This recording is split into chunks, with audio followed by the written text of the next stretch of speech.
Right now at noon, one man is dead, another injured after a crash on I-90 in Janesville that backed up traffic for hours this morning.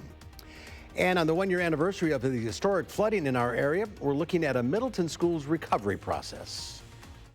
From the Channel3000.com Alert Center, this is News 3 Now at noon. Good afternoon, everyone. I'm Mark Kane. Thanks for tuning in to News 3 Now on this Tuesday afternoon. We'll get to those stories in a bit, but first, let's head over to the Weather Center. Meteorologist Chris Reese has a look at your first alert forecast. Beautiful sunrise, and then the clouds came in. That's right, and that sunrise was beautiful because the clouds were rolling in, and there have been some showers out of those, especially in extreme southwestern Wisconsin as we've gone throughout the day.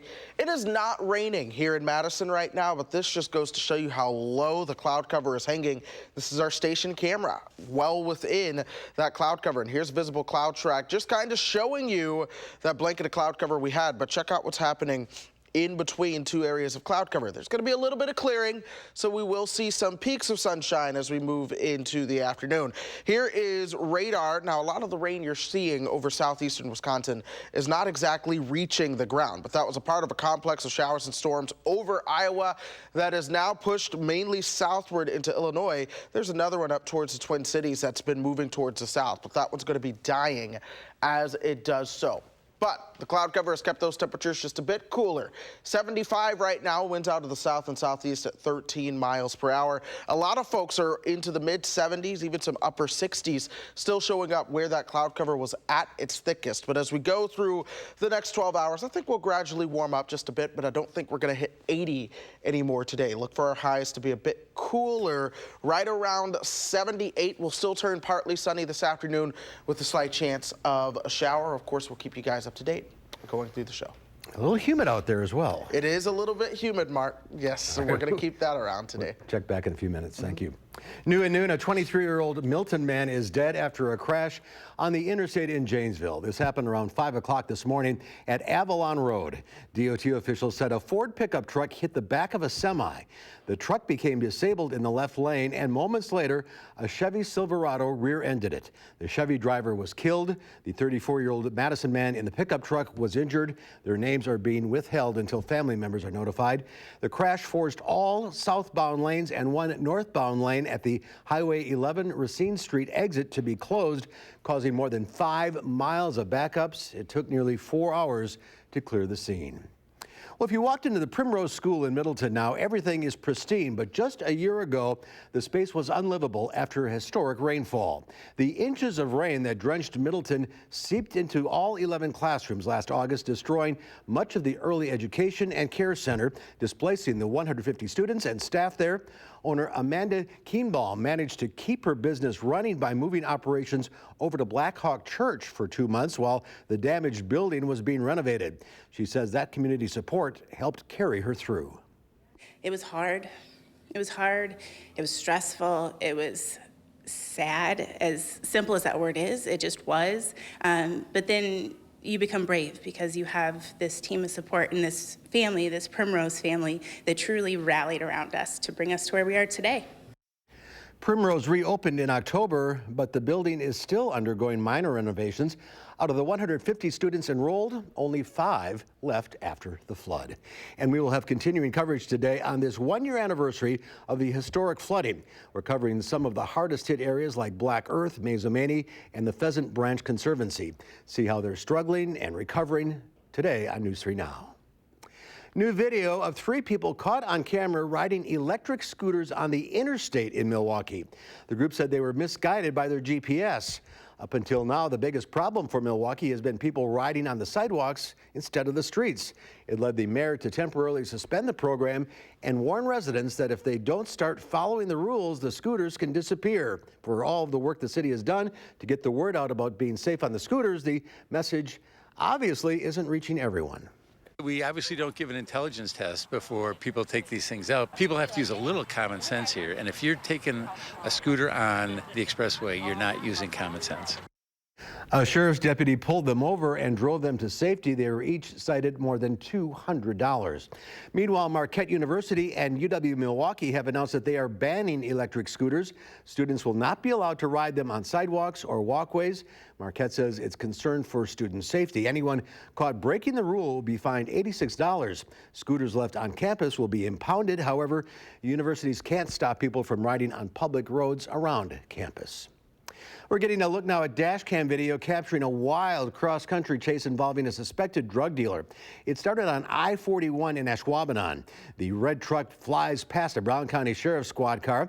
Multiple officers chase him for more than 30 miles at speeds approaching 100 miles per hour. They try using spike strips, but the truck keeps erratically weaving in and out of traffic. Suddenly, he decides to veer into the median, through the grass and into the oncoming interstate traffic. The deputy makes a split-second decision in the interest of public safety and follows with cars and semis now coming straight at him. Eventually, the deputy is able to spin the truck out, chase the man on foot, and tase him after trying to hide inside a nearby business. It's remarkable. Well, the Dow Jones opened slightly lower today with the Trump administration considering new tax cuts amid the recent market turbulence. But the White House is disputing a Washington Post report that a payroll tax cut is on the table. Payroll taxes are taken out of workers' paychecks to fund Social Security and Medicare. If that tax is lowered, people have more take-home pay, and it's seen as a way to quickly increase consumer spending and possibly delay a recession. A majority of economists predict the U.S. is headed for a recession by 2021 at the latest. The White House is downplaying concerns. The fundamentals of our economy are very strong, and you know it. We have more people working in this country right now than ever before in the nation's history. The president is also calling for the Federal Reserve to slash interest rates by a full percentage point, an amount the Fed would normally only consider during a recession. Well, starting today, San Francisco International Airport is rolling out a ban to end plastic water bottle sales at its shops, restaurants, and vending machines. It's part of an effort to become the world's first zero-waste airport by 2021. The ban does not apply to flavored drinks like water or juice. Nationwide, Americans discard more than 30 million tons of plastic every year. Only 8% of it gets recycled. Much of it ends up in landfills, where it can take up to 1,000 years to decompose, potentially leaching toxins into our soil and water. More local news now. Former House Speaker Paul Ryan is moving his family from his hometown in Janesville to a Washington, D.C. suburb. The move comes less than a year after he retired from Congress, saying he wanted to spend more time with his children. Ryan's spokesperson says they'll be temporarily renting a Maryland home and splitting their time between there and their longtime home in Janesville. It'll bring the family closer to the sister of Ryan's wife. Since leaving Congress, Ryan started the nonprofit American Idea Foundation that will still be based in Janesville. There's more to come on News 3 Now at noon. Up next, we'll see what Howard's working on in the Mr. Food Test Kitchen. Today, we're taking a trip down memory lane to a diner that serves the best cinnamon toast. It's not just good, it's downright memorable.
Back in college, there was a little diner at the edge of town that was always packed for breakfast.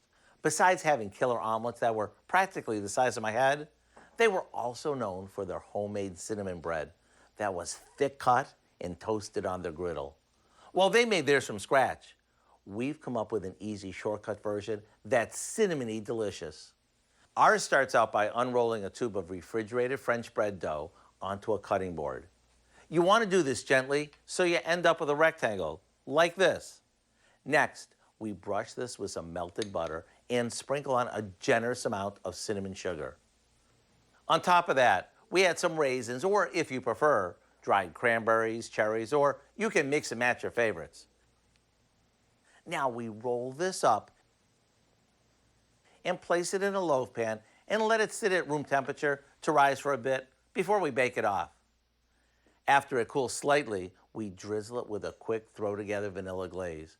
Now it's ready to enjoy as is, or you can butter it up and toast it on a griddle like I remember. Either way, I hope you enjoy it as much as I do. You can get our shortcut recipe for cinnamon swirl raisin bread online. I'm Howard of the Mr. Food Test Kitchen, where today we found a memory-making way for you to say, ooh, it's so good. All right, Howard, thank you. New at noon, or next at noon, shower chances continue through the day, but we should have sunny, clear skies for the rest of the work week. Chris will have your first alert forecast next.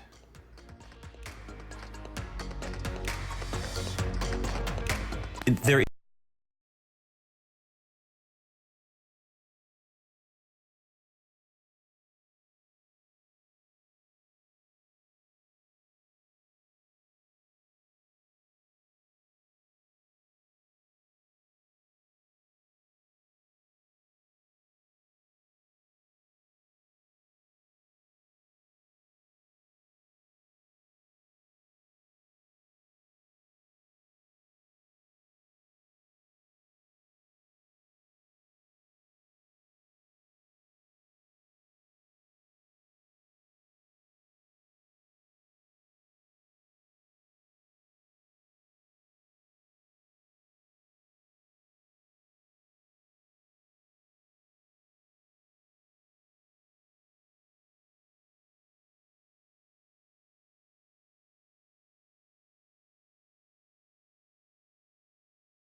A home improvement chain expects sales to drop due to the trade war, and more Americans are not using up their vacation time. Diane King Hall has your Money Watch report.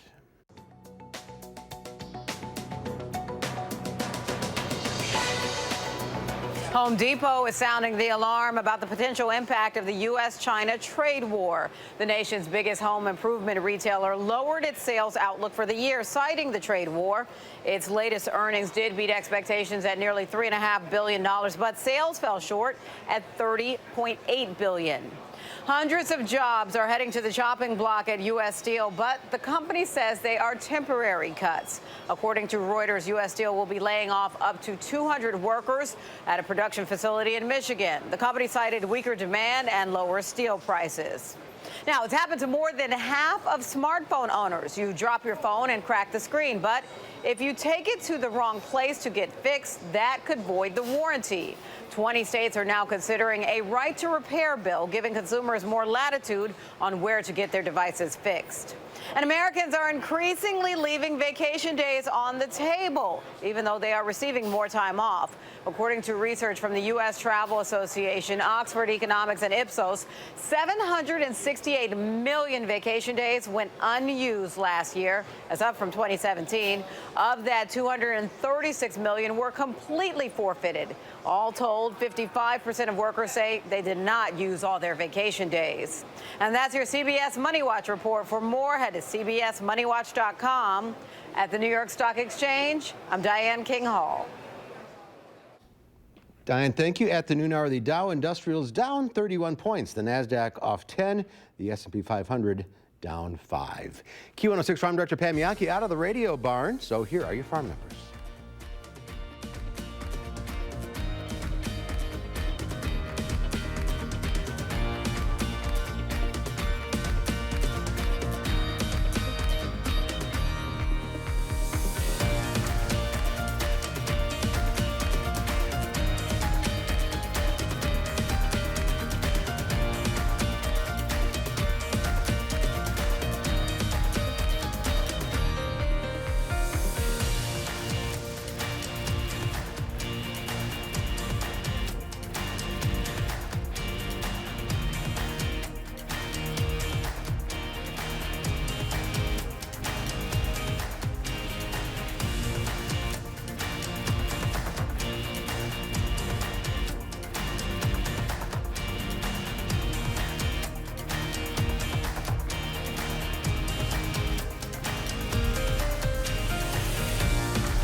Time now for weather on this August 20th. A year ago today, a different story. That's right, Mark. A year ago today, you and I were together in this different-looking studio just as the storms began to gather in the Madison area. And little did you and I know at that time that the rains would pick up, and they came down. And when all was said and done, some areas picked up more than a foot of rainfall, especially throughout the western part of Dane County. Cross Plains, just under 15 inches, just over 11 inches in Verona, and just over 10 inches as you work your way towards Shorewood Hills. Mount Horeb, you picked up a little over 8 inches of rain.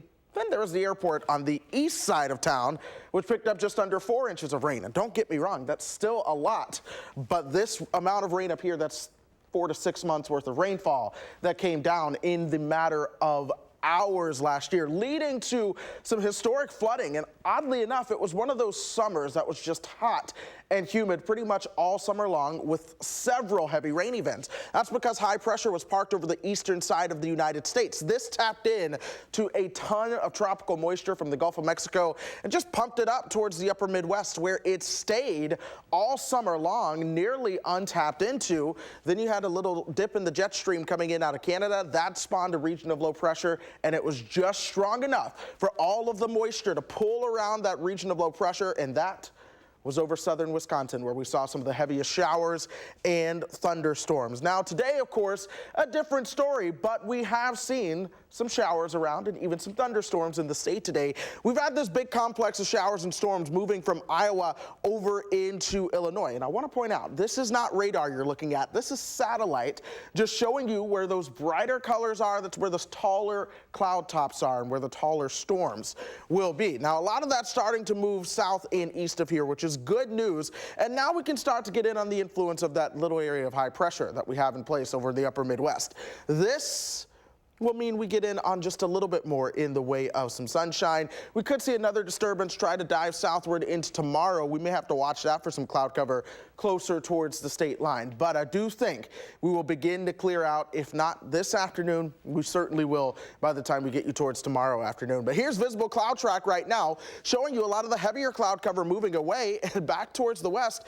There's a little bit of sunshine that we'll see before another round of some cloud cover comes into the picture. But it is dreary out there right now, folks. The temperature 75 degrees. And if it weren't for the thick cloud cover, we'd be a little bit warmer, but temperatures are in the 70s throughout south central Wisconsin. And here are the areas of showers that we've been watching as we've gone through the past couple of hours. But folks, here's what happens throughout the afternoon. We'll clear out. We'll only warm up towards about 78 thanks to the cloud cover. We'll see another chance of an isolated shower or storm overnight, but then into tomorrow, not only do we clear out, but we only see those highs right around 76 degrees. The reason for that, a dip in the jet stream is bringing some cooler air towards the Great Lakes and upper Midwest. But that's not the only one, folks. After a little warm up this weekend, next week, we will see another dip in the jet stream that will allow those temperatures to be a little bit on the cooler side. So check out your forecast.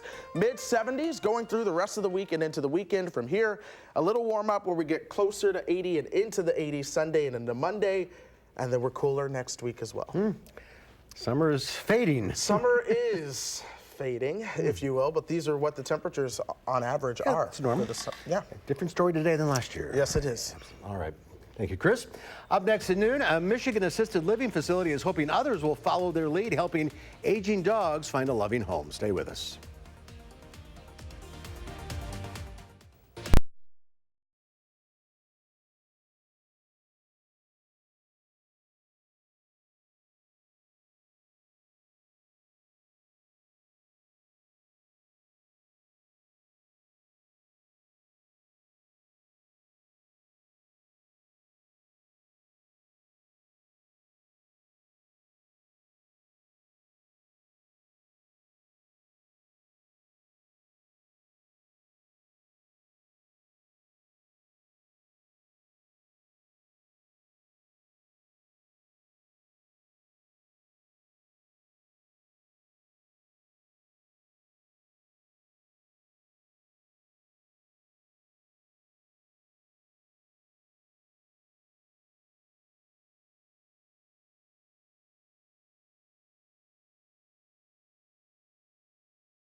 Giving the aging among us is something to look forward to, and that is the goal of an initiative at an assisted living home which teamed up with an animal shelter that has several older, hard-to-adopt pets. Kate Nadolski reports from Flint, Michigan.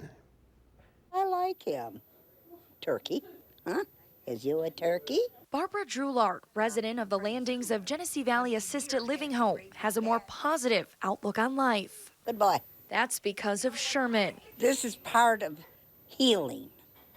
Most people like dogs. Sherman is a 10-year-old black lab. He was a rescue at Adopt-A-Pet Fenton, waiting on his forever home. But being at the ripe age of 10, with those grays coming in, he was like many elderly dogs, often passed over for adoption. People don't want to get a dog who's going to die soon or something like that, and Sherman's nowhere near dying yet, but he is definitely an older dog. But Sherman's life was about to change in a big way, thanks to Joyce Zentmeyer from Adopt-A-Pet Fenton and Jennifer Wygonick from the landings of Genesee Valley. Jennifer called me and said she was looking for maybe an older dog. If we can care for people as they get older, why can't we care for a senior dog as well? And the rest was history. Sherman moved right into the landings of Genesee Valley and has a new purpose in life, even if he doesn't know it. It's bringing more residents out of their apartments. They're taking care of him. He might be getting a little too many treats, but that's okay. But what these elderly residents are getting in exchange goes beyond the brief joy of a quick treat. Oh, and he's eating it from her. I thought it was wonderful because I don't know, there's just something about a dog-person relationship. There really is. People don't understand. Jennifer and I are both really hoping that other senior living facilities will see this and think, what a great idea that we could make these people's lives better with dogs, and that we can make the dogs' lives better with people. What a spectacular idea.